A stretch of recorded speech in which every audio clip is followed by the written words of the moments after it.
kitchen in London, Gary Stevenson talks economics to an audience of over 2.5 million people. His mission is both simple and also hugely complex: to have everyday people understand what's going on in their world so they can make it better.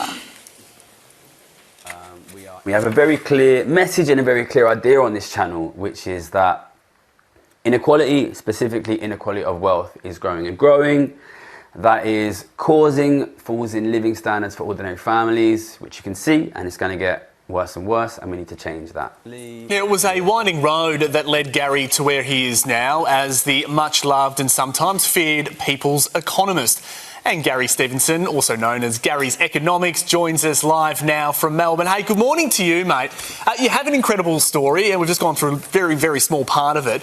But what were the experiences that led to you starting Gary's Economics? So I am from London, studied London School of Economics, and I won a job as a trader in a card game when I was at university. I started in 2008. I watched the economy collapse.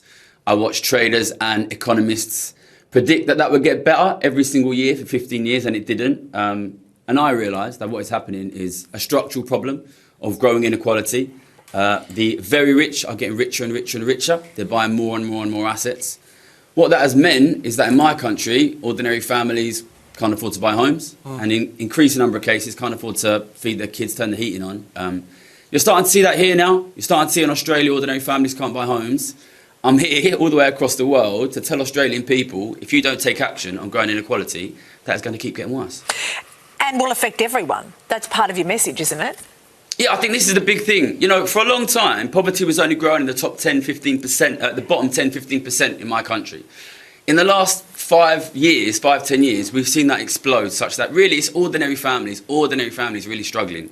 When I look at the Australian economy, I kind of see an economy that is similar to where we were in the UK 10, 15 years ago. You're starting to see the first consequences, which is house prices becoming unaffordable.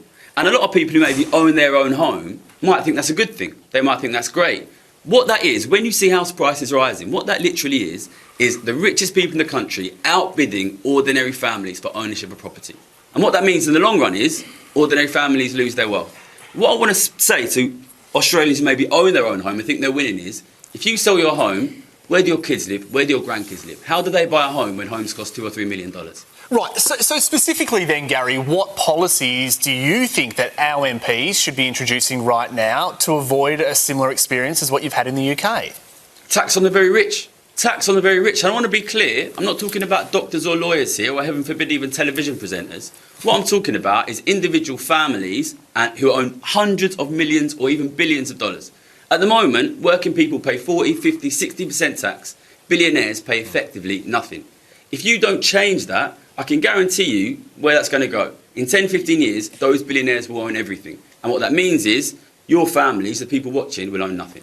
OK, so would you ease tax then for everybody else, or would it just mean that very, very rich were less able to spend up and take away the opportunity of ordinary people? Yeah, I'd be very happy to cut taxes on working people. You know, what I say is tax wealth, not work. Listen, we have a situation where ordinary working people are paying 30, 40, 50% and can't afford to buy a house, can't afford to have a family. And at the same time, millionaires and billionaires are paying less than 5%. You know, it's a comedy, really. What I say is tax wealth, not work. Stop taxing ordinary Australians and tax the super rich who are out-competing your children to buy homes. OK, so for everyday Australians that are listening to this, that are feeling like they're drowning and they're not getting ahead, right? Because your message is to the politicians, it's also to the public to try and push for change. But what's your advice to people out there that feel like they are drowning? Yeah, that's a really good question, because I think in the last sort of 10, 15 years I've been watching the economy, I think we've really seen a change in what is the most effective economic strategy for individuals who want to be rich, who want to be financially secure. And really one strategy has really been moving ahead. There is one strategy which really is the only strategy that works now for young people who want to be rich. That strategy is have a rich dad.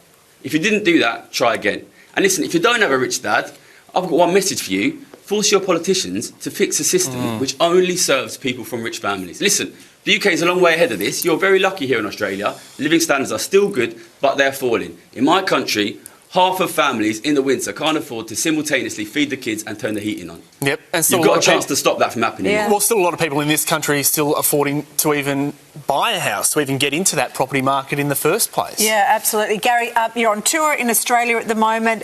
People can get tickets to your Australian tour in several states around the place. We'll put all of the details online on our socials and also on our website.